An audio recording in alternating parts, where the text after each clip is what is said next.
Há algum tempo atrás, nós fizemos na Câmara Municipal uma audiência pública, inclusive a pedido do PSOL, o companheiro Antônio Carlos, o Beto Andrade, o Beto está até acompanhando aí, veio ele comentar agora há pouco, para discutir o sanear Ananindeua. Naquele momento, o governo federal tinha uma sequência de programas, estava no lançamento do PAC, uma série de ações para aplicação de recursos nos municípios. E, naquele momento, nós fizemos uma audiência pública para debater. Ali haviam projetos, o Garapé da Tora, que recentemente foi objeto de reportagens, de denúncia de moradores, pela forma como está sendo feito, que, na verdade, é um igarapé, ainda tem muita vida lá, foi visto na matéria capivara, foi visto uma série de vida de que está sendo apenas aterrado, apenas jogado aterro em volta e acaba virando um canal. É uma preocupação que o Sanear Ananindeua, que aquele projeto daquele momento era um projeto completo. Ali incluía o Garapé da Tora no Aurá, ali incluía o Furo do Maguari, no Curuçambá, Maguari, ali incluía a questão lá da Cacimba, daquela bacia da Cacimba na cidade Nova 5, no final da cidade Nova 5. Ali incluía a questão do Una e Jaderlândia, que sofrem a cada momento. E todos esses projetos eles foram iniciados ainda no governo Lula. Na época, Helder era o prefeito daqui. Nós fizemos audiência pública para debater o orçamento, para debater os impactos ambientais, para debater a ferramenta de fiscalização da aplicação desse recurso. Nós tivemos uma ruptura, nós tivemos uma mudança de governo municipal que leva um tempo para que aqueles projetos que estavam em execução possam dar continuidade, e nós tivemos uma ruptura nacional. Nós não podemos negar que os projetos que estavam encaminhados ou em andamento no Brasil pararam todos. E aí você tem uma série de projetos que foram interrompidos a partir do golpe que sofreu a presidenta Dilma e a maioria dos brasileiros que escolheram ela pelo voto direto. Então, naquele momento, você tem uma alteração no PAC, você tem uma alteração no Minha Casa Minha Vida, você tem uma alteração numa série de programas que tem a ver com a infraestrutura das cidades, e o saneamento é uma dessas questões. O segundo desafio, e aí nós precisamos de situação de lixo, de falta de manutenção, de dar à população a sensação de que nada presta, de que nada funciona, de que não funciona porque é público. E aí você reforça com essas atitudes a ideia de que se privatizasse funcionaria. Eu chamo a atenção para uma memória coletiva nossa. Quando teve aquele escândalo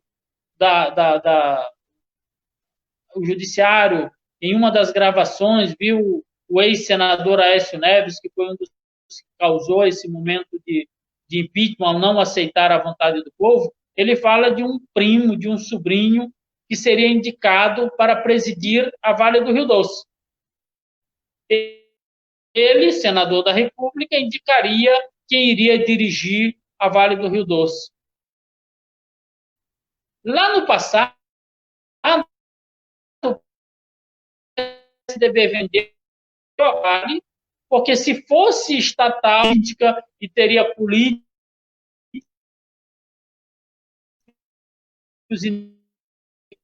dos gestores, e isso não funcionaria com a ideia de não adquirir a propriedade, mas o mesmo grupo político continuou dirigindo. O mesmo grupo político e a mesma concepção. Então, nós precisamos observar muito quando se cria o senso comum e a ideia na população de que privatizar vai melhorar a qualidade. Não é verdade. Privatizar não melhora a qualidade. O que fazem ao privatizar é transferir o controle que era feito pela população, pelo poder estatal, pelo governo, para particulares. Isso nem nada interfere a qualidade do serviço. O que nós precisamos é de ferramenta, de equipamento, e aí falou muito bem aí a companheira Leila e a companheira Nívia, de que nós precisamos criar e fortalecer as ferramentas que temos para. Eu acho que é muito.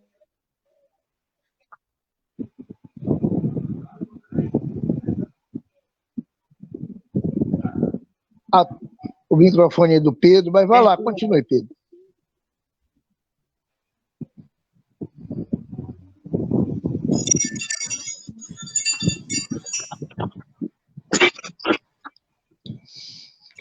E, Davi, eu queria fazer uma observação.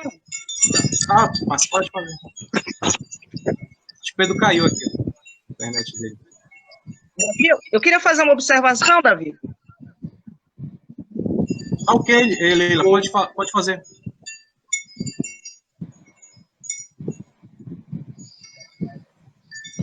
Leila? Alô, Leila? Essa questão do lixo, né? Essa questão do lixo.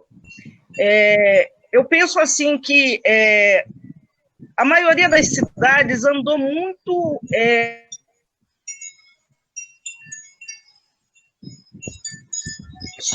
que tratam da questão do tratamento do lixo.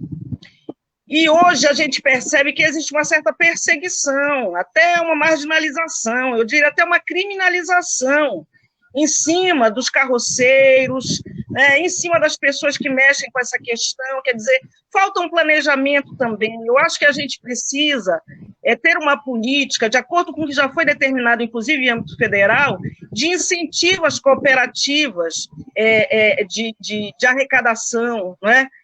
Para que a gente possa, inclusive, gerar renda a partir disso. Existem muitas cidades pelo país afora em que essa questão do tratamento do lixo, ela se transforma em renda para a população, para boa parte da população. Então, aqui nós temos pouquíssimas cooperativas aqui na cidade. Salvo me engano, são 3 ou 4 cooperativas que nós temos aqui para tratar essa questão da coleta do lixo, para a reciclagem do lixo, e que para a gente possa enfrentar essa questão, que diz respeito a uma questão ambiental, que traz a questão da qualidade de vida, né? Então, eu penso, Pedro, que você, a Lívia, nós também no PCdoB, quer dizer, vamos pautar essa questão também, para que a gente possa, inclusive, fazer com que a cidade de Ananindeua ela possa até se transformar num certo modelo, do ponto de vista dessa questão do lixo reciclável, do incentivo às cooperativas, né? Fazendo com que isso aí se transforme, inclusive, em geração de emprego e de renda. Era essa observação que eu queria fazer, no que diz respeito ao problema do saneamento também. Companheira Lívia Noronha. Perfeito, Leila, concordo plenamente. Eu acho que a Ananindeua também tem possibilidade de ser uma cidade inteligente, né? Essas cidades que tu estavas dando como exemplo, né? Que são consideradas cidades inteligentes, que fazem a coleta seletiva, né? Que também também mobilizam cooperativas, né? Gerando emprego, renda interna, né, fazendo o próprio município produzir renda também, porque aqui, por exemplo, aqui em Ananindeua, a boa parte da nossa arrecadação é externa, né, não é interna no município, a gente não pensa isso. Mas voltando para a questão do saneamento, eu vou corroborar com o que vocês falaram, vou concordar plenamente. Também sou completamente contrária, nós somos contrários à ideia de privatizar, né, tanto a água quanto o esgoto, e a gente precisa falar sobre isso, principalmente porque a gente está no município que lidera o ranking de pior lugar em saneamento, né? Isso em 2020, né? A gente aparece entre as piores cidades em nível de investimento em saneamento básico há muito tempo, né? Entre as 100 maiores cidades do Brasil. Mas agora, 2020, nós ficamos em primeiro lugar. Antes, nós estávamos em 99º lugar. Nós agora passamos para o número 100, né? Nós estamos exatamente, nós somos a pior cidade em investimento em saneamento básico, né? Nós só estamos caindo, só regredindo. Isso significa que só 2% da população tem esgoto, tem acesso a esgoto na sua casa, 2%, né? A fossa que tu falaste, né? A minha casa, por exemplo, a gente tem o poço artesiano na frente, no pátio, e a fossa no quintal, né? Em casas que tem um terreno um pouco maior, a gente consegue ter um pouco de segurança, mas assim, isso não é a realidade da maioria da população de Ananindeua, das periferias de Ananindeua, principalmente, né? Você constrói casas pequenas, você constrói um poço artesiano muito próximo de uma fossa, e isso reduz incrivelmente, assim, isso reduz muito a qualidade de vida das pessoas, né? Tu falaste a questão do investimento em saneamento, como isso faz com que se economize em saúde, né? Segundo a OMS, a cada R$ 1 que você investe em saneamento básico, você economiza R$ 4 em saúde. É saúde preventiva, né? A ideia que eu trazia lá no começo da gente pensar de forma intersetorial, né? De pensar em intersetorialidade é isso, né? Quando a gente pensa saneamento básico, quando a gente fala sobre saneamento básico, e isso traz também a questão do lixo, da possibilidade da gente pensar uma cidade inteligente, né? Da possibilidade da gente pensar uma cidade que não acabe com a riqueza ambiental que a gente tem, né? A gente está pensando em intersetorialidade também, né? A gente está pensando o saneamento básico relacionado aos nossos recursos naturais, relacionado à produção também de riquezas do município, relacionado principalmente à questão da saúde, né? E sempre, né? Sempre os setores mais precarizados serão populações periféricas, né? Sempre os bairros de periferia serão os mais precarizados. Imagina se a gente privatiza a gestão dos recursos, por exemplo. Imagina se a gente privatiza a gestão da água e do esgoto. A gente vai ter uma precariedade muito maior, né? Ou a gente pode até avançar em números, mas privilegiando uma camada, uma parcela muito pequena da população. Lívia, eu só queria te fazer uma observação que eu acho que encaixa um pouco nessa questão de saneamento, sobre tratamento de tudo isso, você está entendendo? A gente publicou essa semana uma pesquisa que o companheiro está fazendo, um professor está terminando sua mestrado, e a gente publicou uma entrevista com ele que ele fala a questão do IDH, que a Ananindeua, o IDH de Ananindeua caiu, vem caindo, em 10 anos vem caindo, tá? Ele está fazendo até enquete, está lá no nosso Jornal Digital Blog, e também uma entrevista que ele fala sobre essa questão do desenvolvimento humano, na verdade para os 3 companheiros, os companheiros e companheiras aí, que a Ananindeua é outro índice, né, que a Ananindeua cai, é o índice de desenvolvimento humano, caiu também, né? Mas um índice que a gente cai, né? Aí eu queria que no próximo bloco, aí vocês abordassem essa questão, que uma vez eu estava cobrindo uma ação do governo, da prefeitura, e o pioneiro falava isso. A Ananindeua está sempre o índice tal, lá embaixo, mas a gente tem que mudar isso, a culpa não é da prefeitura, ele sempre tem uma desculpa, né? O pioneiro ele sempre está fazendo uma desculpa. Eu acho interessante agora a gente entrar no debate sobre a questão da juventude, né, que eu acho que vai englobar tudo isso, esse processo. Davi, tem mais alguma pergunta aí? Eu acho que a gente pode ir direto para o debate da juventude, como é que faz? Tem uma pergunta aqui que é sobre a questão das mulheres, mas a gente fala essa agora, né? As mulheres é o último bloco. Em seguida. Eu acredito que é o último bloco. Né? Vamos entrar na juventude, aí começa com a Lívia, né, que foi a última, né? Aí começa com a Lívia agora.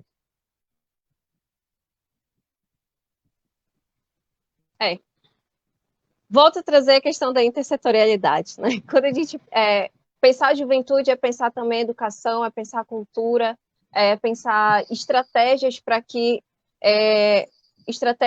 a juventude não seja vítima. Lívia, por favor, encoste mais o microfone aí, filha, porque... Desculpa, esqueci do microfone. Não, tudo bem. Vou voltar. Para não te prejudicar com a fala. Eu dizia que pensar a juventude é pensar também educação, cultura, investimento em cultura e pensar estratégias para que a juventude não seja vitimada por essa necropolítica que eu vinha trazendo anteriormente no nosso debate sobre saúde, né? A gente sabe que é um projeto político que deve vitimar, né, principalmente a população historicamente subalternizada, né?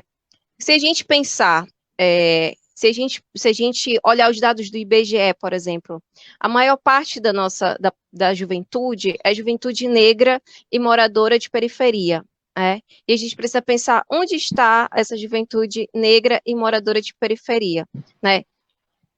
Quais os índices de escolaridade, né? Essa juventude tem adentrado a universidade, né? Como a gente tem pensado a seguridade dessa juventude, como a gente tem pensado enfrentamento de evasão escolar, como a gente tem pensado possibilidades de lazer, né? Como a gente tem pensado oportunidade de trabalho para essa juventude. Então, a gente precisa pensar ainda de forma intersetorial, né? A gente precisa ainda pensar em estratégias para a criação de oportunidades para a juventude, né? E integração também dessa juventude com a identidade da cidade, né? Isso é uma outra discussão, mas eu acho importante de trazer aqui, porque eu acho que vocês também vão acabar tocando nos outros pontos. A gente tem uma identidade muito frágil, né? A identidade de Ananindeua é muito fragilizada, né? Eu digo isso como alguém que nasceu em Ananindeua, nasci no Distrito Industrial, depois morei um tempo em Belém e voltei para o Distrito Industrial, tem mais ou menos 11 anos, né? E eu percebo que as pessoas não se identificam, né? A juventude não se identifica com a produção cultural, por exemplo, não se identifica com a cidade, com o município de Ananindeua. A gente tem uma identidade que não é trabalhada, a gente tem uma cena cultural também que não é fortalecida pela gestão municipal. Alguém traz aqui um comentário para falar sobre juventude e terceira idade. Eu acho que são questões correlatas também, são setores correlatos. Né? Não há estratégias de ocupação, não há estratégias de lazer, não há estratégias de possibilidade, não há proposta para a juventude para a terceira idade. Né? Mas a gente pensar a juventude é importante porque relaciona também, além de com educação, com segurança. Né? A gente tem um histórico de genocídio na região metropolitana, que a nossa juventude, principalmente periférica e negra, é vitimada, né? E esse histórico de genocídio, ele é justificado pelo senso comum, né? Nesse processo de despolitização do povo, de muitas vezes de botar o povo contra o povo, né? Ele é justificado porque a juventude tem sido cooptada pelo tráfico, tem sido cooptada pela própria violência e acaba sendo vitimada pelo Estado, muitas vezes, né? Em todo esse processo de necropolítica, que é muito complexo, mas que também é visível se a gente prestar um pouco de atenção, né, na falta de assistência e na falta de criação de oportunidades. Então, eu penso que a gente precisa pensar, principalmente, na criação de oportunidades para a juventude, né? Esporte, a Andressa Luciano está falando, educação, esporte, cultura, segurança, empregabilidade, sim, tudo isso é juventude. A gente não, é muito fácil a gente falar de forma solta sobre juventude, muitas vezes relacionar só a esporte, por exemplo, esporte e lazer, né?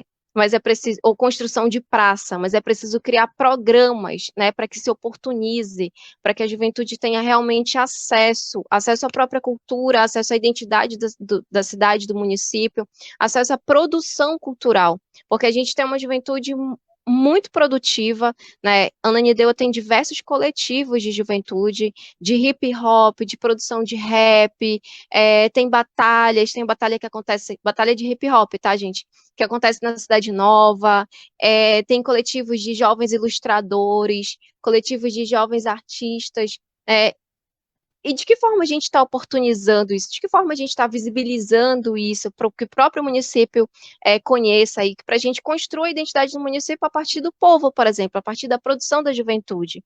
Né? Então, pensar oportunidade para a juventude passando por todos esses setores é pensar saúde da juventude, né? É pensar a sobrevivência da juventude, é pensar o enfrentamento dessa necropolítica que tem vitimado a nossa juventude, ou muitas vezes cooptado para a violência, né, para as diversas áreas da violência, do crime, principalmente do tráfico, para justificar o encarceramento em massa, por exemplo, para justificar a falta de né, a contínua falta de oportunidades. Então, é muito importante a gente ouvir a juventude, a gente perceber o que a juventude tem produzido, né, para que se abra um leque de oportunidades, para que a gente consiga enfrentar essa necropolítica, né, a partir da própria produção da juventude, né, a partir de ouvir a juventude, a partir das necessidades da juventude.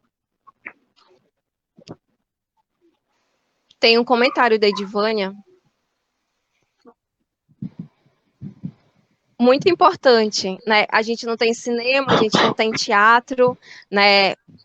Praças, muitas vezes se constrói praças e se deixa, né, a praça, não há nenhuma atividade, não é pensada uma atividade para aquela praça, não há incentivo às atividades nas praças, biblioteca, arquivo público, isso tudo tem a ver também com o que a gente estava falando sobre identidade do município, né, que a nossa identidade é muito enfraquecida, é muito esfacelada, é muito aquém, né, muito dependente, muitas vezes, ou ligada à identidade de Belém, por exemplo, né? Enquanto a nossa juventude está aí produzindo, tentando sobreviver, né? Mas sem nenhum tipo de incentivo.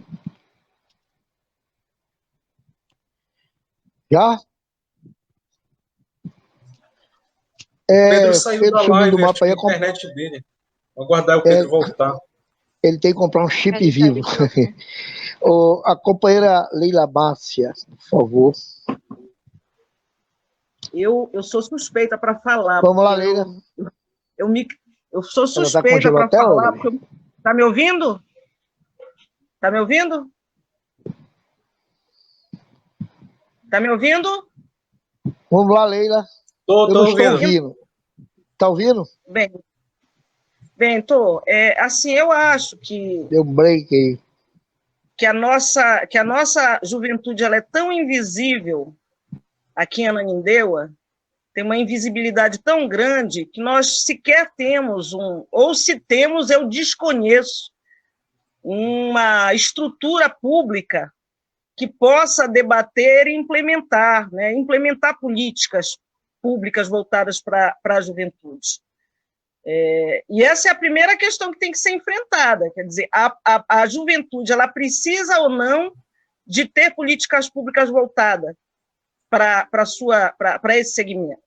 Né? Acho que essa é a primeira pergunta que a gente precisa de enfrentar, porque, a partir disso, a gente tem necessidade de fazer o que a Lívia falou, identificar este segmento,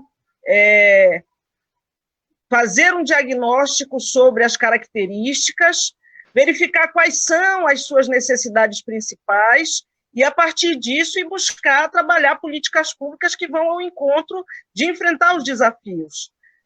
Então, a gente tem, no país inteiro e também aqui, essa característica de uma juventude que hoje, um grande contingente, que tanto está fora da escola, quanto está fora do trabalho. É os nem, né? Que a gente fala, nem emprego e nem escola.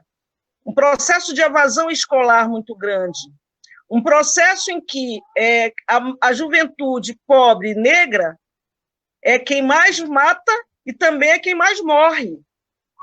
Quer dizer, um processo que você, a médio e longo prazo, caso não haja um enfrentamento, leva à perda de gerações. Né? Então, eu penso assim que, em primeiro momento, a gente identificar.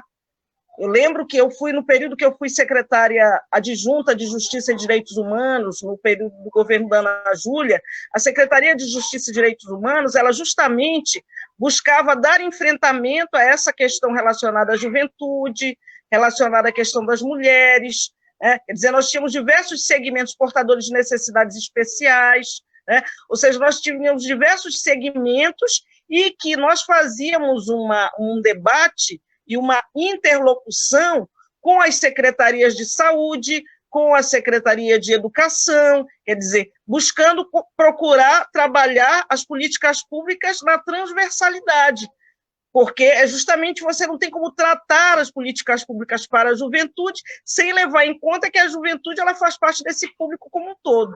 Então, eu penso que é uma necessidade, eu penso que é necessário que haja um enfrentamento, que a gente crie, inclusive, um instrumento, do ponto de vista do governo municipal, próximo, que se criem instrumentos que possam trabalhar essa questão das políticas públicas voltadas para a juventude. Em especial, a questão da capacitação, do acesso ao emprego e renda, e da questão da educação, que é uma questão importante, do acesso às universidades, quer dizer, são desafios que estão colocados para a gente aqui na nossa cidade.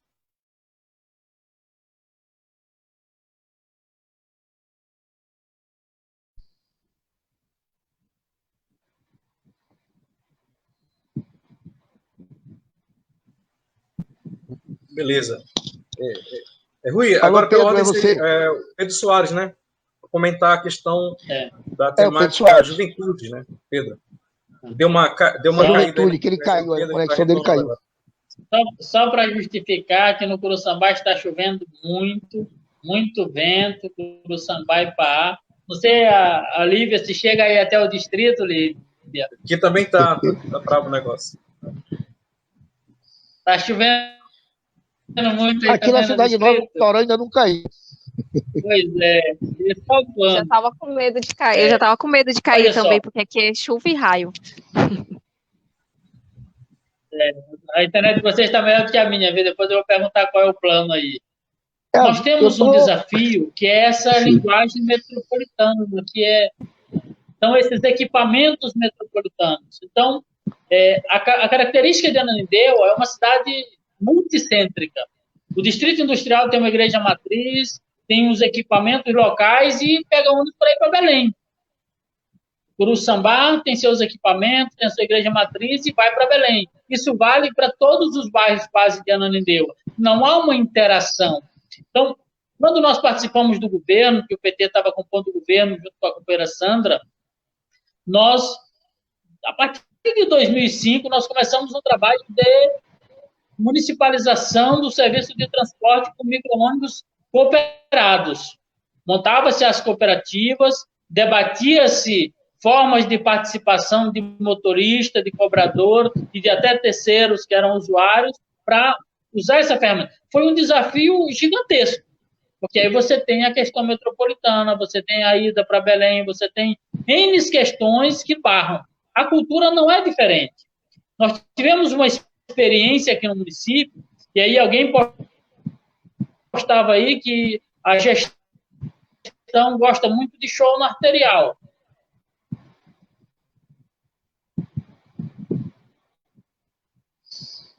E aí nós fomos para o Departamento de Cultura Municipal, e eu acho que na época a lei era secretária de Educação, o departamento estava vinculado, nós criamos uma dinâmica de consumir a cultura local primeiro. Aquele grande show que vinha, 200 mil, 300 mil, só deixava lixo na Arterial 18. Nós mudamos no primeiro ano que eu estive no Departamento de Cultura. E nós passamos a ações locais. Mais do que isso, nós passamos a ter, a partir do Festival Folclore Cultural, o artista daquele bairro ou o artista de outro bairro se apresentava, e a partir dali nós tínhamos um compartilhamento da produção cultural local. E aí, não era só o show musical. Nós tivemos na experiência do período junino, apresentação de boi, apresentação da nossa toada, apresentação também das nossas quadrilhas juninas, apresentação de capoeira, apresentação de cantores da música popular. Essa interação produziu o que foi chamado Festival Folclórico, que durou 6 anos, 7 anos. Só foi interrompido na mudança da gestão, que se reduziu somente ao concurso de quadrilhas da Arterial. Esse é um desafio. Equipamentos também é um desafio. Eu lembro que eu fui em Brasília, junto com o Miro Sanova, que era o secretário da época, nós dialogamos lá com vários deputados federais, o deputado Zé Geraldo, na época, nos possibilitou uma emenda parlamentar, e se iniciou a construção da Praça da Juventude, lá no Gil de Cefé. Eu acho que essa obra da praça tem quase 10 anos, que é um equipamento completo. Teriam todas as ferramentas para uso da juventude com aquele espaço. Esse é também um desafio. Uma outra questão que nós precisamos considerar é que nós tivemos uma interrupção no país. Nós, nesse momento de saúde pública, o Brasil foi um dos países que teve o pior desempenho, um dos piores, uma das maiores quantidades de contaminação. Mas nós tivemos 2 ministros da Saúde mudados só no período da pandemia.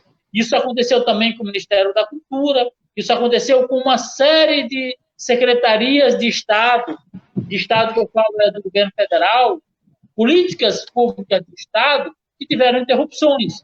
Levou-se, no início do atual governo, mais tempo discutindo ideologias partidárias, ideologias do grupo que passou a governar o país, do que a política pública. Quando se interrompe uma política pública, quando se interrompe uma gestão e não tem responsabilidade com o que está acontecendo, há uma quebra de continuidade, há uma interrupção que é ruim. Aqui no Estado, nós temos aí o Bolsa Trabalho. Amanhã eu vou bater um papo com o Beto Ribeiro, que era gerente da Casa do Trabalhador, na época que a Ana Júlia era governadora, gerenciava para a metropolitana o Bolsa Trabalho. Uma ideia, uma atividade que, ao mudar de governo, é interrompida. Então, você precisa ter essa atenção que a política pública é para a juventude, a política pública é para as pessoas. Ela não é do governo, não é daquele gestor, não é para aquele político que cuida da pasta. E esse é um desafio nosso.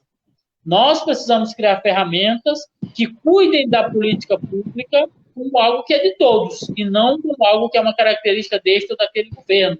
Ananindeua tem, por exemplo, um estádio de futebol bem aqui do nosso lado. Aqui entre a Leila, aqui no estado Nova 6, e o nosso Curuçambá-Ipaá, que está, 8 anos parado. Esse é um modelo que nós precisamos pensar juntos, não há uma fórmula. Alguém pergunta aí pelo WhatsApp, pela mensagem, o que é que os pré-candidatos vão fazer? Não existe uma fórmula concreta pronta. A participação e a ideia coletiva é a ferramenta que vai nos possibilitar criar meios para que a continuidade das coisas possa ajudar a maioria. Esse é o nosso desafio que eu entendo como maior, viu? Há experiências concretas, eu estou citando aqui a nossa participação do PT na gestão municipal, aqui tem, mas tem pelo Brasil inteiro boas experiências, o que precisa é a população acompanhar e fazer com que o próximo gestor, eu espero que ele esteja nesse debate aqui, gestor e gestora do município, tenha também essa cobrança por parte da população. Ô, Davi, eu queria só polemizar um pouco, para a gente tocar fogo no assunto. Vamos lá. Gente, a gente está entrando no processo eleitoral. A pandemia, ela deu uma mudança, acredito, no quadro, e deve ser o tema de debate da eleição. Vamos dizer, o que a gente previu no mundo antes da pandemia era uma coisa, e depois da pandemia pode se transformar em outra. Ou tudo pode acontecer, inclusive nada, um trecho de uma música. Aqui em Ananindeua, a gente tem uma gestão que está mais ou menos entre esses 2 ciclos, PMDB e PSDB, mais ou menos 20 anos. 20, 25 anos, tal.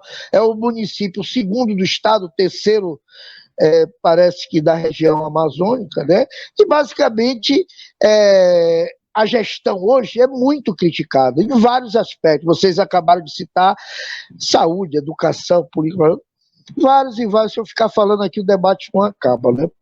Quer dizer, e também existe uma cobrança da população hoje que sempre houve e agora mais ainda. E com essa pandemia se abriu várias situações. Saúde, educação, vocês falaram de saneamento. Eu pergunto para vocês, o modelo pioneiro, as pesquisas indicam que o índice de rejeição do prefeito é altíssimo antes da rejeição, e da rejeição ela bate, eu não vou citar números aqui, números altíssimos.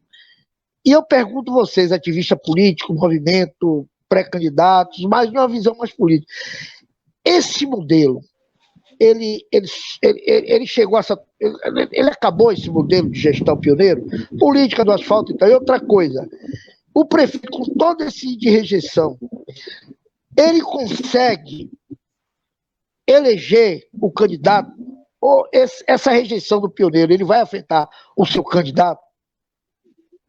Essa pergunta que eu queria, não sei se Davi queria complementar. Não, estou contemplado. Eu queria falar sobre isso.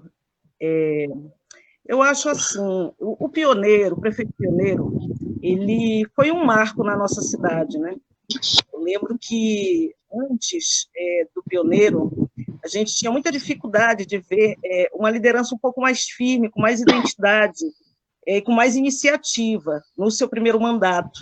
Acho que ele conseguiu galvanizar, ele conseguiu... O vendaval que estava passando no Curuçambá acabou de chegar nos 6, olha.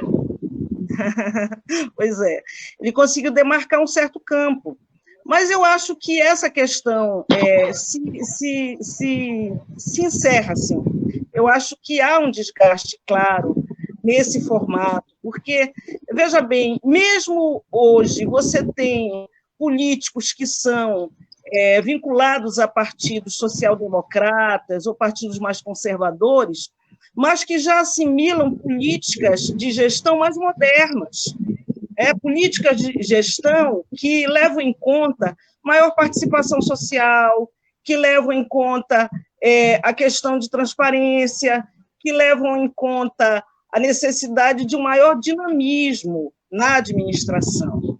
E se você for levar em consideração mesmo a questão do asfalto, hoje a nossa cidade também, grandes vias, grande parte das vias enfrenta grandes problemas, que são aqueles problemas recorrentes de se fazer asfalto de péssima qualidade, de serviço de péssima qualidade, que não tem a fiscalização da sociedade e que acabam durando somente algumas semanas e você volta a estaca zero.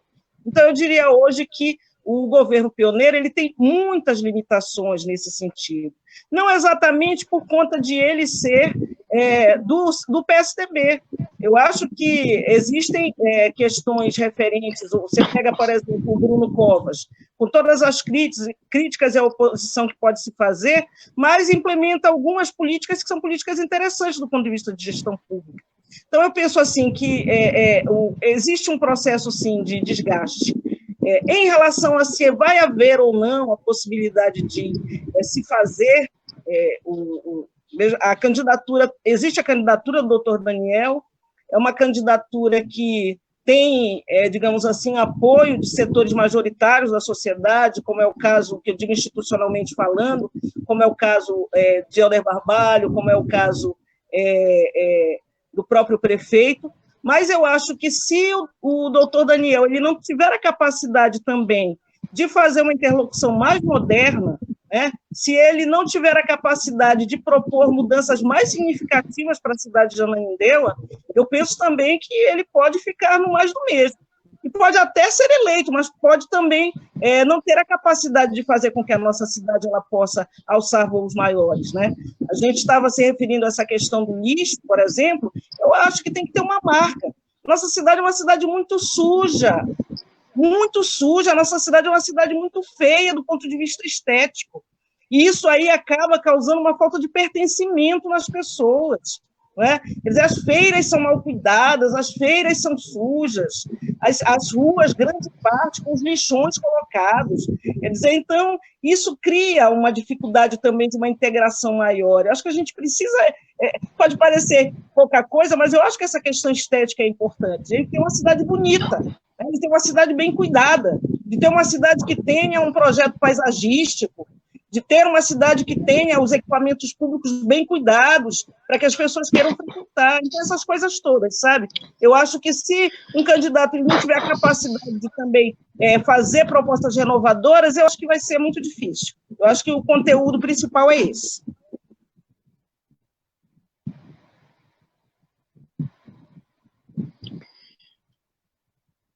Fala, Lívia.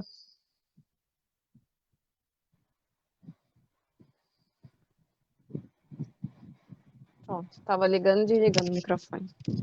Eu concordo muito com a Leila, no sentido de que a gente tem um histórico de políticas, e de alternâncias, alternâncias de governos, mas de políticas muito semelhantes, de políticas que são pouco modernas, como a Leila estava falando, mas políticas que são muito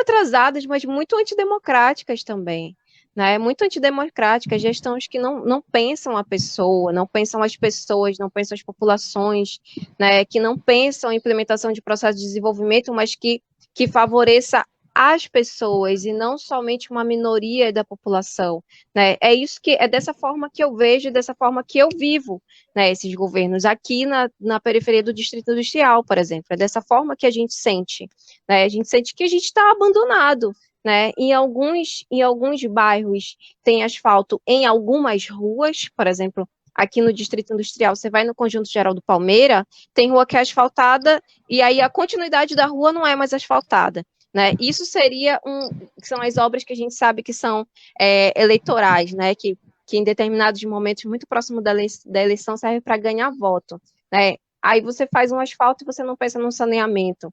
Então, eu reconheço também que parte da população percebe o governo do Pioneiro, né, nas suas primeiras gestões, na primeira gestão, como um governo que marcou positivamente, de alguma forma, na Ananindeua. Mas, assim, não deu continuidade, né? Foi algo inicial, né, muito incipiente do ponto de vista de não ter dado continuidade e também de não ser suficiente, né, com obras que são vistosas, e como é o caso do asfalto em boa parte da Cidade Nova, mas que não continua, que não traz saneamento. Imagina, a gente tem várias ruas asfaltadas, mas as mesmas ruas não têm saneamento, não tem esgoto, né, não tem água encanada, né, nas mesmas ruas e nos mesmos bairros. Então, eu acho que pegando o gancho do debate que a Leila já fez, é preciso que o povo se atente, né, porque a gente está num processo também que é nacional, na verdade, que é mundial, de despolitização, né, que a gente faz o discurso de que nada funciona, de que discutir política não é legal, de que a gente não tem que se envolver com isso, de que o povo não tem que se envolver com isso porque ninguém vai trazer mudança nenhuma, de que as coisas vão continuar sempre assim, né? Então a gente tem desse lado esse processo de despolitização, mas a gente precisa aproveitar, né, fazendo esse gancho, aproveitar o momento também para trazer as pessoas para reflexão, para observar a sua rua, para observar o seu bairro, a sua cidade. Eu concordo muito que é muito importante a questão estética da cidade também, para que a gente tenha o sentimento de pertença, para que a gente se identifique, né? Belém, por exemplo, tem o Ver-o-Peso, tem diversos outros espaços que são importantes do ponto de vista turístico, mas também do ponto de vista da identidade da cidade. As pessoas têm vínculo afetivo com esses lugares, né? E os moradores de Ananindeua também têm vínculo afetivo com esses lugares que estão fora de Ananindeua. Em Ananindeua a gente não tem.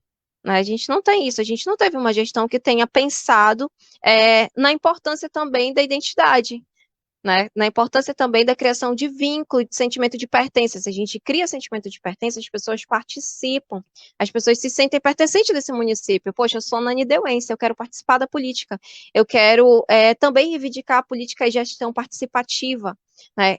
A gente tem essa preocupação de pensar a gestão participativa, que é algo que não foi trazido, né? Talvez até tenha sido proposto em algum momento, mas a gente não tem visto nessas políticas. Então, eu acho que é muito importante a gente perceber também, inclusive, como eu tinha trazido no começo, a relação entre a necropolítica do governo Bolsonaro e a necropolítica desses diversos governos de direita que têm se revezado no poder aqui em Ananindeua, né? O que a gente tem visto de novo? O que a gente tem visto de gestão para as pessoas? O que a gente tem visto de gestão para cuidar das pessoas, de fato, para olhar para as populações? A gente não tem visto, né? Então, eu acho que é o momento também da população pensar que precisa participar da vida política, sabe? Que precisa atentar para essas dificuldades, para esse histórico de mazelas, para esse histórico de aprofundamento das precarizações das nossas vidas, né? E tomar controle, sabe? E se empoderar desse processo, né? Participando de forma ativa, né? Pela identificação com a pessoa que vai representar, pela identificação com os projetos, com as propostas, com os planos, né? E também observando o nosso histórico, né? Observando o que tem sido feito durante todos esses anos. Onde que a gente conseguiu avançar, né? Se a gente olhar do ponto de vista dos moradores das periferias, praticamente nada, né? Nós continuamos no mesmo lugar e nós continuamos sendo postos nos mesmos lugares, né? Nós não somos excluídos, nós somos incluídos num lugar de subalternização, né? E a política do pioneiro, ela não é tão diferente, apesar da gente ter legendas diferentes, ela não é tão diferente dessa política que a gente está vendo no governo federal.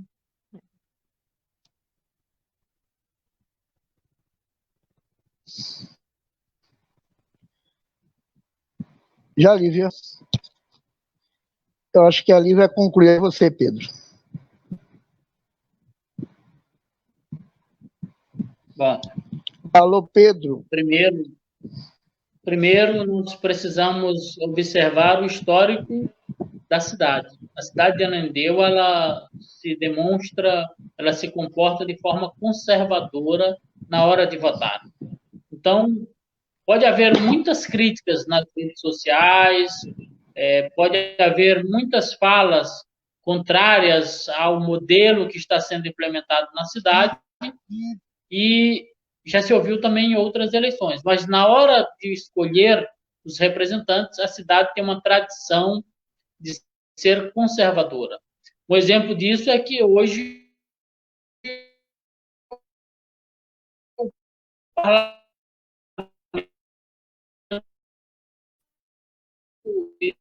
ele é que esteja mais sintonizado com as lutas de movimentos sociais, de movimentos das nossas periferias. É um formato de parlamento conservador e tem uma tradição, uma tendência de votar assim. Isso é uma tradição que nós precisamos escolher, precisamos observar com muita atenção, uma vez que nós vamos debater a cidade. Nós temos uma Câmara Municipal formada por empresários, a maioria da área da saúde, mas por empresários.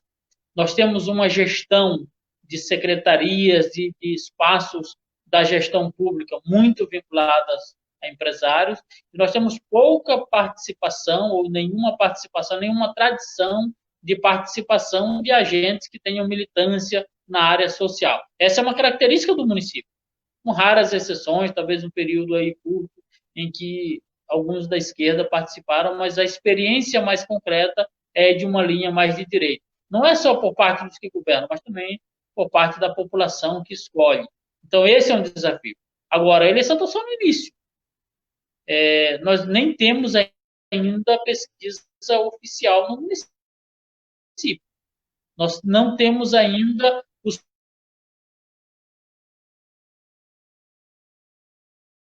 candidatos. Poucos partidos, a maioria dos partidos ainda não fez esse encontro, acabou sendo construída de ocupações, de invasões, e não foi por acaso.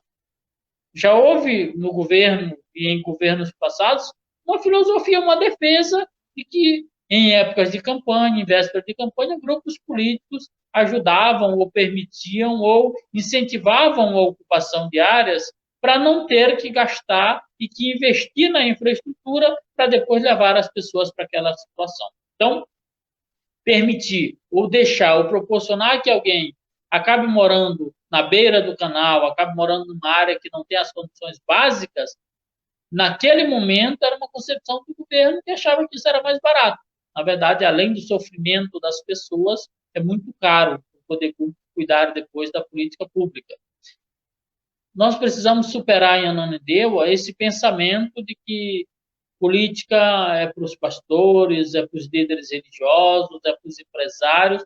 Política é para todos nós. Política é para cada um de nós. E se você que está nos assistindo não participa da política, alguém vai participar.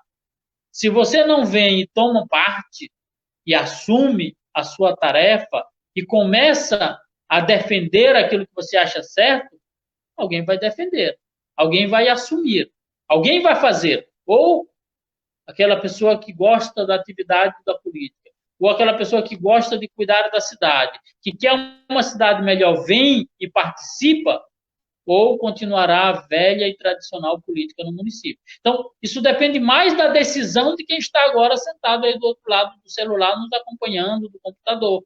A sua decisão de vir para a política é o que pode ser a principal ferramenta para transformar essa correlação de forças. Pode ter certeza de uma coisa, pode ter certeza absoluta.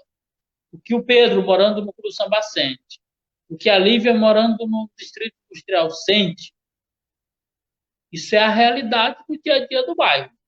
Se você decide por uma outra estratégia política, porque fez um favor espontâneo, porque lhe ajudou em alguma coisa momentânea, a tendência é você alimentar a continuidade das coisas que acontecem hoje. Então, essa é a decisão que o cidadão tem que tomar também. Ananindeua tem uma tradição, o que alguns chamam de cinquentinha. Há candidatos que não aparecem durante o ano inteiro, que não fazem nenhuma ação concreta. E aí guarda o cinquentinha para contratar alguém que já é marginalizado durante os 4 anos sem nenhuma política pública, mas também que precisa lutar contra essa prática, porque senão nós não vamos avançar.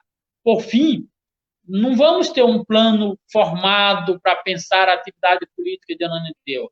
Nós precisamos pensar, e aí eu acho que PSOL, PCdoB, PT, tem uma tradição de debater com a sociedade concepção de governo, concepção de cidade, concepção de Estado, concepção de política pública. Nós temos a responsabilidade primeira e principal em pensarmos um modelo de construção de plano de governo, uma metodologia de consulta popular, de envolver as pessoas nos bairros da cidade de Ananindeua, para que o projeto que vai ser apresentado na campanha seja fruto da participação de cada um. Porque se a pessoa lá no distrito, lá na Guanabara, lá no Ipuí, lá no Guajará, lá na Águas Brancas, no Aurá, se o cidadão participou da concepção do projeto, da construção do plano de governo, ela vai se sentir parte. Se ela é partícipe, ela vai defender. Então, eu acredito que esse é um grande desafio. E aí, Rui, esse espaço aqui vai contribuir muito. As redes sociais, o debate, as perguntas que as pessoas fazem, vai contribuir muito. Mas a sua participação aí no bairro, com aquela candidatura proporcional de vereador, que é lá do bairro, que você já viu ele alguma vez, que você conhece, você pode cobrar depois, ela é fundamental para que aconteça, de fato, a sua participação na política. Durante a construção, na hora da eleição e depois na execução da política pública municipal. Eu acho que esse é um caminho fundamental para a atividade política. E, na minha opinião, para encerrar, não há decisão tomada pelo eleitor de Ananindeua, pelo cidadão de Ananindeua. A campanha está só iniciando os passos bem preliminares. Ainda tem muita coisa para acontecer, não tem nada definido em Ananindeua. A não ser uma coisa, nós precisamos debater a cidade. Nós precisamos debater os problemas da cidade e, juntos, participação com crítica, às vezes com divergências, juntos, construirmos uma proposta, um plano que possa dar respostas concretas para a cidade de Ananindeua para os seus problemas. Ninguém tem a fórmula pronta, mas nós podemos aprontá-la juntos. E se errar, vamos errar juntos. Mas a maior probabilidade é que a gente acerte ao ouvir várias pessoas e ao estarmos juntos pensando na cidade.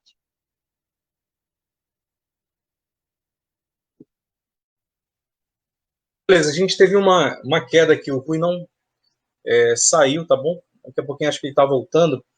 E já são 2 horas e 5 minutos de live. Tá bom? Já está bem extenso aí no nosso debate. Tem várias perguntas aqui ainda surgindo. Voltou o Rui aí, tá bom? Tem várias perguntas aqui surgindo. Rui, tá ouvindo? Estou ouvindo, que caiu um pouco aqui. Tem a pergunta aqui que fala sobre a questão de geração de emprego e renda, um tema que a gente ainda não comentou, regularização fundiária. Mas tem um tema aqui importante, que foi esse aqui da Salete Cunha. Eu não sei se a gente fecha nessa última pergunta, né? E a gente vai ter, acho que, outros momentos aí, a proposta que o Pedro colocou, né? De estar sempre discutindo a cidade, debatendo, vendo uma saída, né? Para essa transformação de verdade, de fato, do município, né? O que vocês acham? A gente fecha na última pergunta ou a gente dá mais tempo? Já são 2 horas e 6 minutos. Aí essa aí acho que vai demorar mais. Eu podia fazer uma proposta, Davi? Eu não sei como. Eu podia fazer uma proposta? Posso fazer uma proposta? Aí os companheiros, as companheiras escutam e aí promoção. Eu acho que o último tema, eu acho que aí poderia ser esse da mulher, que a gente pegou juventude, gestão pública e tal, eu acho que poderia ser esse tema sobre a gestão da relação com a mulher, e os companheiros que quisessem, nas perguntas, vocês estão tudo vendo as perguntas, parece que o pessoal tudo está assistindo, vendo as perguntas aí, né, Davi? Aparece para todos os debatedores, aparece para todos os debatedores as perguntas ou não? Parece sim. Então é o seguinte, eu acho que no desenvolvimento do tema, aí nas considerações finais, vocês podem falar da pergunta, claro, não avançando muito, senão a gente não sai daqui hoje, como Davi falou, David, desculpe, agora acertei, a gente vai trabalhar outros temas. Pode ser assim? Essa pergunta da Salete é interessante, também a questão da política pública para as mulheres, né? Pode ser assim? Deu para entender? Deu para entender, gente? Tranquilo. Então, parece que eu terminou com o Pedro, eu acho que é a Lívia, né? A Lívia que começa, né? Ou termina com o Pedro, como é que tá aí, Davi? Eu tô meio... O debate tá tão bom que eu perdi a métrica. Começa acho que a gente deixa agora, como é uma questão final, a gente já deixa aberto, né? Aí depois a gente encerra, né? Sim, mas quem começa? Vamos lá ver. Quem começa? Posso conversar? Uma companheira, né? Pedro, você vai ficar por último. Não sei se é bom ou ruim, mas vamos lá. É um debate entre companheiros. Bem, em relação a essa questão do feminicídio, vejam bem, esse é o maior desafio que nós mulheres e a sociedade como um todo, né? A gente parte da premissa de que o problema do feminicídio não é um problema das mulheres, é um problema da sociedade. Lembrando, inclusive, que as mulheres são, em média, e aqui na nossa cidade também, em torno de 40% dos chefes de família, que cuida dos filhos, né? Que administra a casa, que tem dupla, tripla jornada. Quer dizer, então, além de toda a dificuldade do acesso ao emprego, do acesso ao sistema de saúde, você tem o desafio da questão do enfrentamento ao feminicídio. E, para isso, eu acho que é muito importante que haja uma articulação entre a política desenvolvida pelo Poder Público Municipal e a política desenvolvida pelo Poder Público Estadual, visto que o problema da segurança pública ele é vinculado diretamente à política estadual. Ou seja, então, a necessidade do fortalecimento da delegacia da mulher. Mais do que isso, a necessidade da criação de espaços nas delegacias e de treinamento que permita que as mulheres possam fazer as suas denúncias. Você tem a necessidade de ter, no caso que as prefeituras podem e devem desenvolver, a questão de albergues de qualidade para que as mulheres não necessitem, depois de fazer uma denúncia, voltar para sua casa e conviver com o agressor.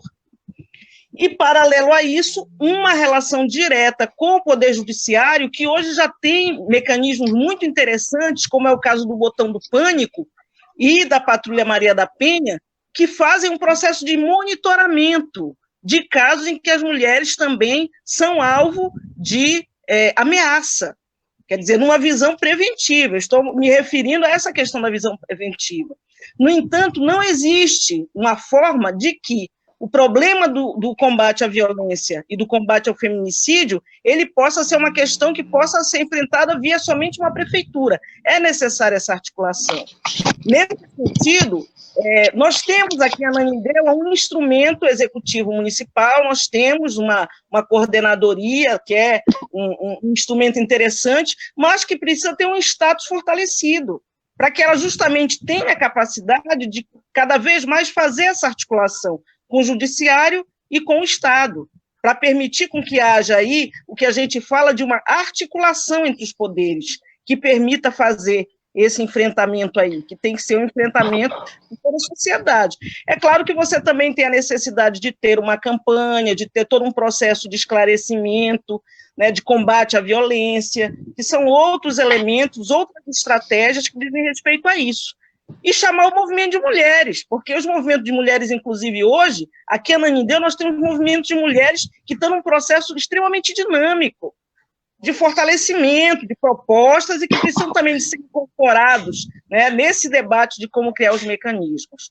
Para concluir, gente, eu queria dizer que eu gostaria muito que a gente pudesse estar fazendo, no próximo período, em algum momento, um debate sobre essa questão da geração de emprego e renda, porque é o cerne do problema do desenvolvimento social, a questão da geração do emprego e renda, o acesso ao emprego, e não a um emprego qualquer, mas um emprego que tenha justamente um emprego sustentável, né? Um emprego que tenha qualidade. Então, assim, muitas das vezes, as prefeituras, elas ficam muito dependendo do Estado e da União para poder trabalhar essas políticas, e eu acho que perde a oportunidade de ter algumas políticas direcionadas, como foi o caso, inclusive, da experiência do Banco do Povo, em Belém, durante o governo de Edmilson Rodrigues. Nós sabemos que as pequenas e médias empresas, elas são quem mais gera emprego em todas as cidades, no Brasil inteiro. Então, hoje, nós temos muitos empresários, o Pedro é empresário, sabe disso, muito melhor do que eu.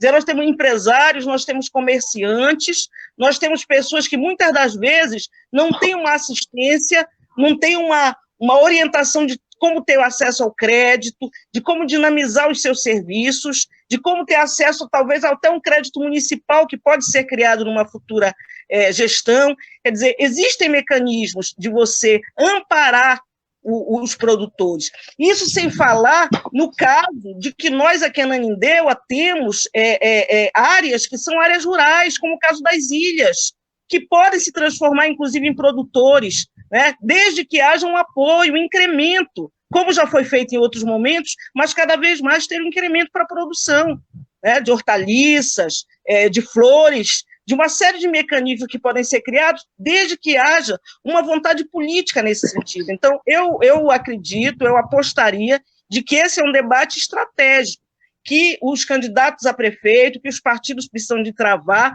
para a gente poder garantir que não se debata somente as outras políticas públicas, mas que a gente debata o problema do desenvolvimento da cidade, para que a gente possa justamente assegurar a qualidade de vida para o nosso povo. Queria agradecer, é isso aí, muito obrigada.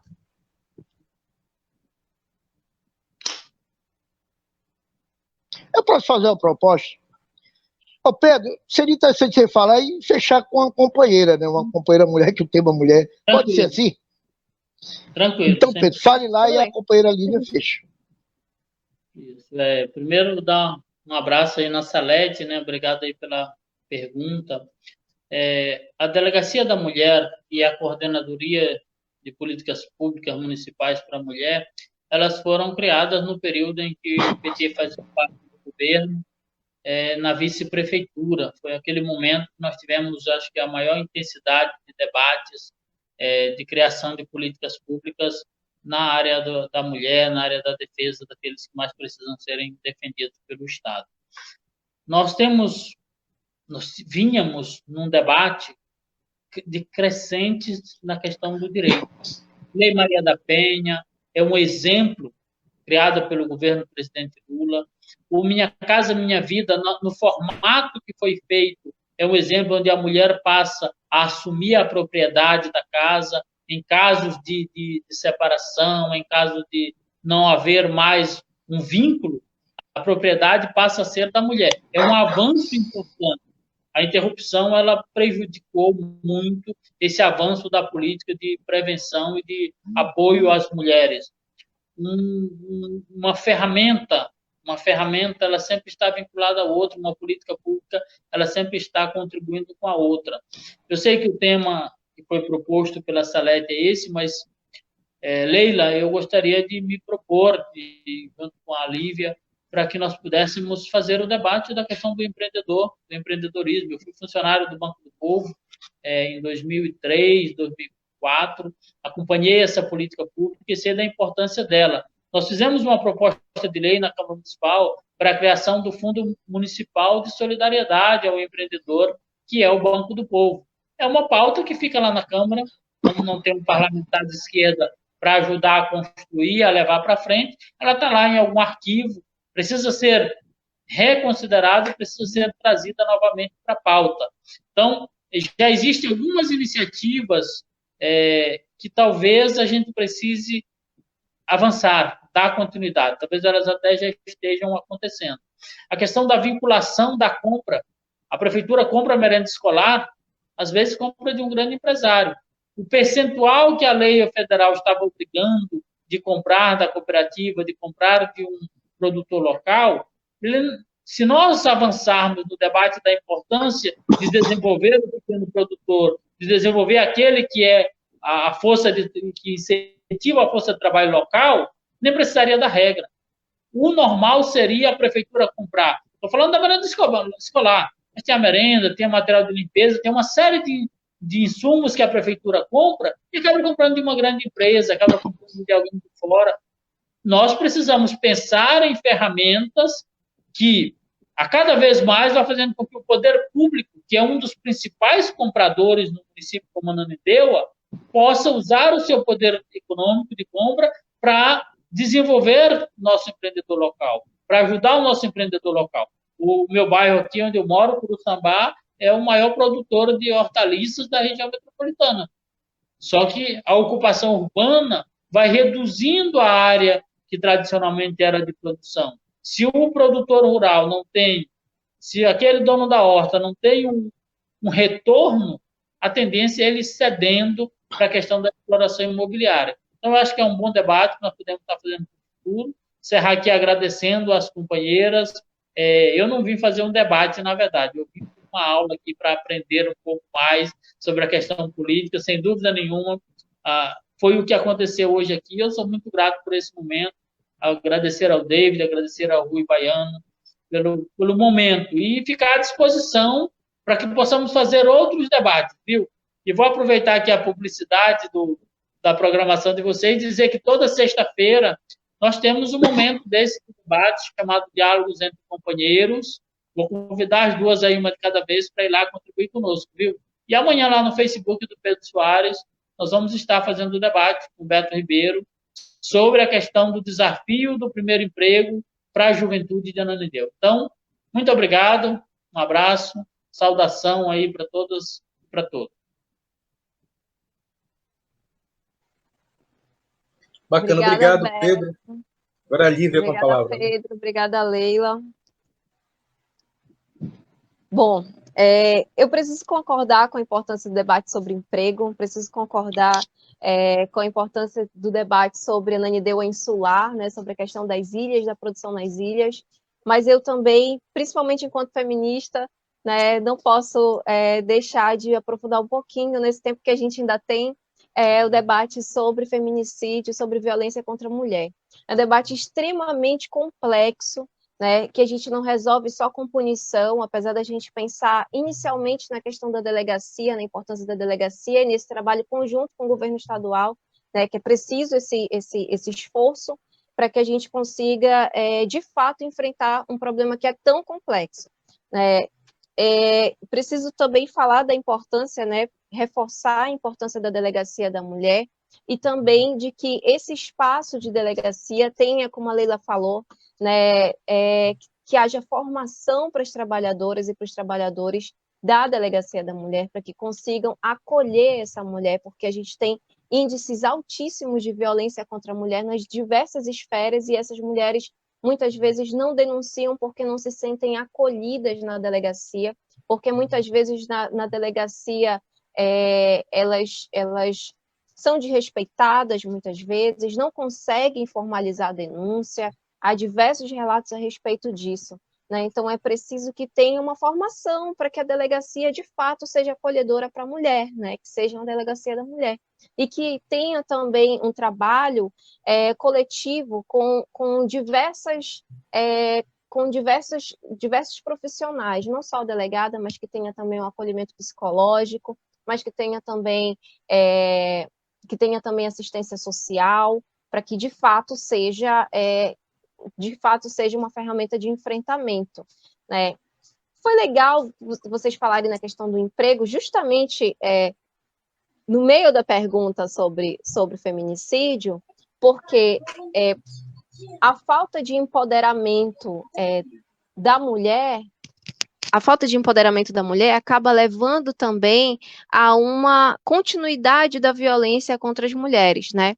E essa falta de empoderamento não é empoderamento individual, né? Precisa de um aparato institucional para que ocorra isso, né? Para que a gente, por exemplo, se a gente tem creche, a gente falava no início sobre a creche, a importância das creches volta aqui na violência também, porque se a gente tem um lugar para deixar nosso filho, a gente consegue trabalhar e a gente tem emprego, né? Tem oportunidade de emprego, a gente consegue gerir a nossa família. Mas aqui falando não só de mulheres chefes de família, mas falando de uma matrigestão, né? Saudável, né, uma matrigestão saudável, a gente consegue gerir com saúde, porque a gente sabe que o filho está bem na escola, está bem na creche, está em segurança, né, está alimentado, e que a gente pode trabalhar, e por causa disso a gente não depende de um marido, né?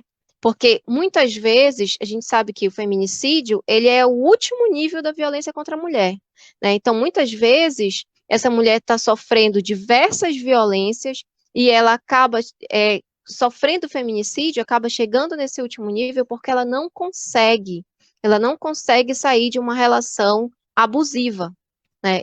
E as relações abusivas, elas, enfim, né, existem diversos relacionamentos abusivos que são naturalizados, né? Várias formas de abusos que são naturalizadas. Por isso, quando a gente fala sobre a questão da violência contra a mulher e do feminicídio, a gente precisa falar também de educação, né? Lá no início, quando a gente conversou sobre educação, eu falei em educação antidiscriminatória, pensando em educação infantil, já em educação infantil, e em educação e ensino fundamental, né? É possível a gente pensar uma educação antidiscriminatória para que se previna a violência contra a mulher, porque a violência contra a mulher, ela se funda também nos estereótipos, né, que se cria socialmente, historicamente, né, em torno do que é ser mulher, o estereótipo de feminilidade, e a gente sabe que nesse momento de violência doméstica, né, Leila, tu deves ter passado por diversos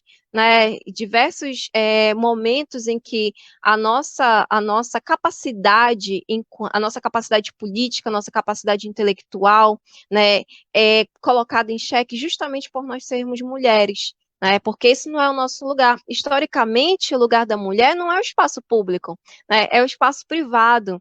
Então, é claro que a gente pode falar a nível institucional e falar de enfrentamento do feminicídio a partir da punição do sujeito que agride, né? Mas a gente precisa também falar de prevenção, né? E essa prevenção, ela começa não só na prevenção ao feminicídio, mas na prevenção da violência, né? Ela começa na educação, porque é um problema cultural. A violência contra a mulher é naturalizada, principalmente a violência psicológica, né? Principalmente a violência simbólica, né, é naturalizada na nossa cultura, né? É natural que nós sejamos diminuídas, é natural que nós sejamos, natural entre aspas, né? É naturalizado, né? Culturalmente isso se naturaliza, né? Que nós sejamos diminuídas, que nossa capacidade seja colocada em xeque, né? Que nós não tenhamos oportunidade de acesso, e aí eu faço o link com a pergunta, eu não lembro quem foi que fez a pergunta sobre a importância da nossa participação na política, né? Quando nós participamos, nós abrimos portas para que outras mulheres também participem, representatividade, e é muito importante que a gente pense em representatividade concreta também, porque existem mulheres e mulheres, né? Nós não somos um conjunto homogêneo, nós não somos todas iguais, nós temos as nossas especificidades.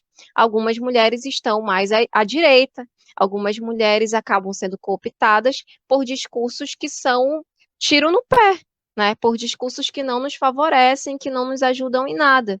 Então, é muito importante que a gente pense enquanto mulher, enquanto eleitor, porque vocês bem falaram, o problema da violência contra a mulher não é um problema das mulheres, mas é um problema da sociedade. É muito importante que a gente pense que esse problema, que essa questão não é uma questão de setor, né? Não é uma questão sectária, não é uma questão do setorial de mulheres, dos setoriais de mulheres ou só dos movimentos de mulheres, mas que a gente precisa trazer essa questão para a sociedade. A gente pode trazer tanto por meio de políticas combativas, né, por meio de políticas afirmativas também, de políticas públicas, como por meio da educação, né, trazendo a discussão para a escola desde a educação básica, né, trazendo a discussão para a escola desde os níveis das séries iniciais, de forma didática. Óbvio, quem tem filho sabe, quem convive com criança sabe que as crianças são extremamente inteligentes, elas são super capazes de entender, da mesma forma que a gente entende, que a gente ensina que azul é para menino e rosa para menina, e tem uma fala muito conhecida da Damares a respeito disso, que virou até, enfim, meme na internet, né? Virou hashtag para as cyberativistas. Da mesma forma que a gente consegue ensinar isso e fazer as crianças assimilarem, a gente também consegue ensinar, né, que é preciso respeitar a diversidade, que é preciso respeitar todos os gêneros. Muitas vezes, a extrema-direita costuma utilizar de uma maneira muito desonesta essas falas nossas, né? Colocando que a gente vai ensinar identidade de gênero de outra forma nas escolas, ou ensinar os meninos uma coisa, as meninas outra. Enfim, não é isso, né? A gente ensina respeito também, né? E isso é papel da educação. Então, isso é papel da prevenção à violência também, né? A gente também, eu achei muito importante, Leila, que tu falaste nos espaços de acolhimento, né? Muitas mulheres também não denunciam, porque depois ela vai na delegacia e o marido volta para casa, né? Nem sempre as medidas protetivas são eficazes também. Se fosse, a gente não teria tantos níveis, um nível tão elevado de feminicídio, porque muitas vezes o homem que comete feminicídio, ele já tem uma medida protetiva, né? Mas não funciona, a mulher volta para casa, ela não tem onde ficar, também por causa disso ela fica refém desse agressor, muitas vezes em casa. Então a gente precisa realmente pensar espaços de acolhimento para as mulheres. E isso pode ser papel da prefeitura, né? Isso pode ser papel da prefeitura. É uma reivindicação muito antiga dos movimentos de mulheres. Eu acho que também é importante, só para finalizar, eu perdi a noção do tempo que eu estou falando, para mim parece pouco. Mas eu acho que é importante também a gente perceber que todos os avanços que nós tivemos, nós temos Lei Maria da Penha. Aqui no estado, por exemplo, nós temos na Defensoria Pública um projeto que eu acho que precisa, assim, aquilo que é bom a gente precisa dizer, né? É um projeto que precisa ser multiplicado em todos os níveis institucionalmente, que é um projeto que pensa o agressor, o perfil do agressor, porque a gente punir e encarcerar é uma coisa, né? Agora, a gente trabalhar, por exemplo, educação, que é o que eu estava propondo, e a gente trabalhar para que esse homem que cometeu a agressão, que cometeu a violência em um momento, ele depois vamos dizer que termina a relação com essa companheira que ele agrediu, ele vai ter outra relação com outra mulher, né? E ele pode vir a cometer a violência de novo. Como é que eu educo esse agressor, que já está fora da escola, que eu não alcanço mais por meio da educação básica? Como é que eu educo? Então, não basta só punir, né? Pouquíssimas vezes ele vai ser preso, né? Pouquíssimas vezes a gente vai encarcerar esse grupo de sujeitos, né? Então, é preciso também pensar em políticas educativas para esse agressor, para que ele não volte a cometer o mesmo crime. Não é como muitas vezes parte do movimento feminista coloca, não é pegar na mão e dizer, olha, tá tudo bem, né? É justamente o contrário, é explicar qual é o problema nisso, porque nós temos uma cultura, né? Uma cultura que inferioriza mulheres, que subalterniza mulheres e que naturaliza a violência, né? Esses sujeitos estão adultos, né? E eles foram construídos dentro dessa cultura de naturalizar violências, né? Quando a gente é adolescente, quando a gente é criança, e o menino e o menino nos puxa o cabelo, por exemplo, dizem que ele está puxando o cabelo para chamar a nossa atenção, né, Lila? Já passaste por isso na escola, né? Ah, tá tudo bem, ele tá puxando o teu cabelo, ele te bateu, é para chamar, ele quer só chamar a tua atenção. E a gente não pensa a ligação disso com o quadro que a gente tem de feminicídio e de violência contra a mulher agora. Então, é preciso enfrentar também dessa forma, né, de forma educativa. É preciso que a gente também não permita que a gente chegue nesse nível. Então, no momento que o homem agressor é denunciado, no momento que ele chega na delegacia, no momento que ele é chamado, a gente precisa pensar também de que forma a gente vai prevenir a violência, mas não só tirando essa mulher do lar, não só abrigando num espaço de acolhimento possível, não só oportunizando que ela saia dessa relação, porque esse homem vai entrar em outra relação, e com a mesma cabeça, né? Porque é estrutural, o machismo é estrutural e é estruturante. O que significa? Significa que ele estrutura as nossas relações. Então, pensar política pública é também pensar o enfrentamento dessa forma, por meio da educação, né, e por meio não só da punição, mas da prevenção, né. Eu acho que agora a gente extrapolou o tempo, né? Então eu queria agradecer a oportunidade. Eu também encarei como um debate de ideias, mas o debate de ideia é um debate salutar, né? Não é um enfrentamento, é um debate que a gente constrói junto e que a gente aprende, ainda que a gente tenha discordâncias, né? As discordâncias são muito importantes, inclusive para todos nós, né? Fazermos autocríticas, fazermos autoavaliações, para a gente construir algo que a gente não tinha pensado antes também, né? É muito importante esse espaço porque a gente lê os comentários, né? Às vezes a gente nem consegue ler todos os comentários ou acaba se perdendo neles porque são muitos, é muito bom a gente saber que está tendo essa audiência, que as pessoas estão interessadas em discutir política, né? Para além das siglas, para além de defesas partidárias, mas discutir temas que são básicos e que são muito importantes para a gente, né? Para a vida na cidade, discutir o direito à cidade. Alguém tinha falado sobre o direito das mulheres à cidade, né? É muito importante a gente pensar sobre isso também, né? Como é que as nossas ruas estão, né? Quais são os lugares em que acontecem estupros, por exemplo, né? Quais são os lugares? A gente teve recentemente a situação em Marituba das meninas que saíram para trabalhar, para fazer um atendimento, foram estupradas e mortas, né? Como é que a gente tem pensado e estruturado a cidade para que as mulheres consigam andar livremente, né? Ter o direito ao ir e vir, né? Então é muito importante que a gente faça esses debates de forma a integrar todas essas questões, né? Urbanidade e violência contra a mulher, educação e violência contra a mulher, para que a gente consiga realmente tratar a questão de maneira radical, né? Radical no sentido de pensar o problema pela sua raiz, né? Então, eu super agradeço o espaço, eu acho que já falei um pouco demais dessa vez, das outras vezes eu consegui controlar melhor o tempo. Mas super agradeço o espaço, a contribuição de todos vocês.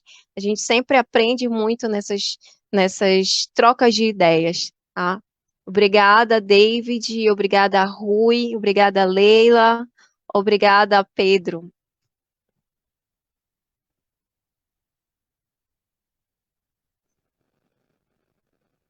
Toda hora passa um Twitter para mim dizendo, rapaz, David, David, David. Eu só rio para trocar o nome das pessoas. Às vezes eu troco até o meu, brincadeira. Eu queria agradecer aos debatedores aí, a Lívia Noronha, a Leila, a Márcia, ao companheiro Pedro Soares, você está entendendo? E deixar um abraço aí pro David, que a gente está fazendo uma parceria muito bacana